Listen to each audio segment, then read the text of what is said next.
Ontario on a beautiful Saturday morning. The birds are singing. It's about +3, +4 degrees out there. And what started out as gray and overcast is supposed to change to a sunny Saturday.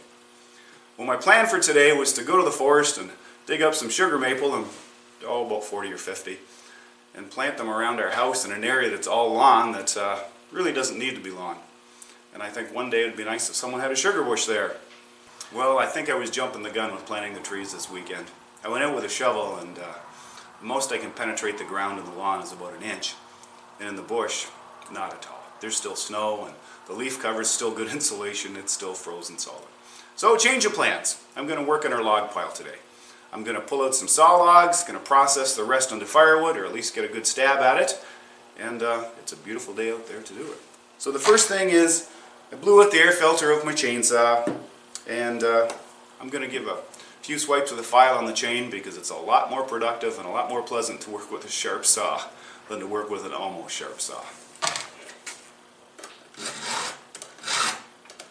Oh, by the way, if somebody happens to mention you're standing under a loader, isn't that dangerous? Quite a few years ago when I started parking this tractor inside here, I made a safety link for the loader.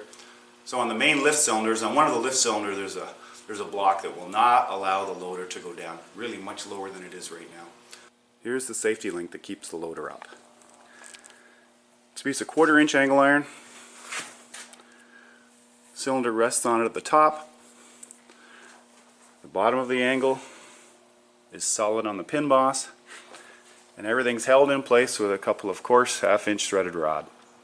My background is with heavy equipment, and I wouldn't think of working underneath a loader or a blade of any kind without knowing it's positively supported. So I'm safe, and it makes for a lot more efficient use of the space in here as well.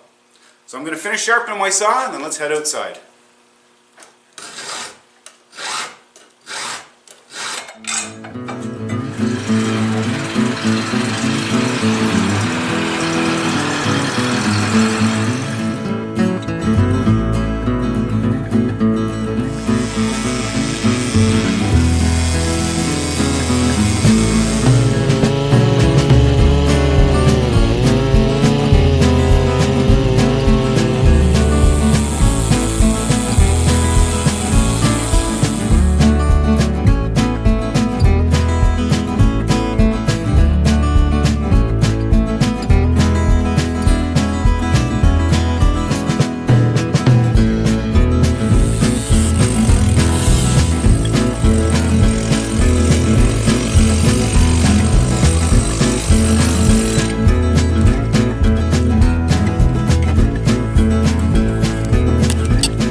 I have to think of the Ross family that actually was deeded this farm from the Crown. I couldn't imagine what it was like for them to cut up wood like this with a crosscut saw. Oh, there goes a red squirrel. Isn't it nice?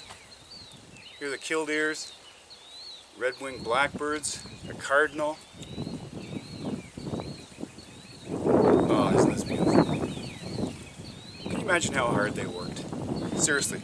First of all, you certainly wouldn't be able to skid out a log that big with a horse or a team of horses. So you'd cut it in probably an 8-foot length. And then can you imagine attacking that with a crosscut and then splitting it with an axe?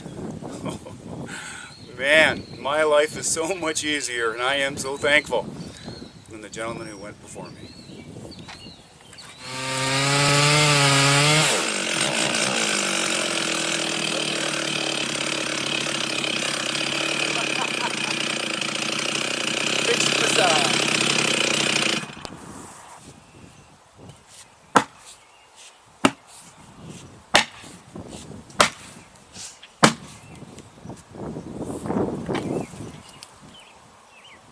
There's the problem. There's a split in the middle of the log. That's what caught.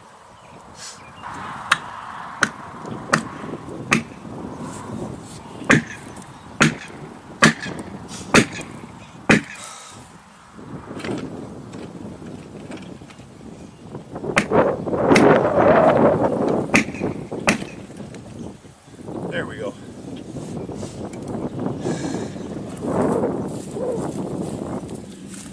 Well, I think it's time I called it a day.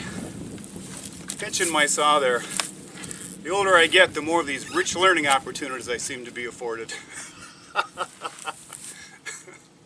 Well, I didn't get much of a dent in this side of the wood pile. Had a few interruptions today of some other things I ended up having to look after, but listen to the birds.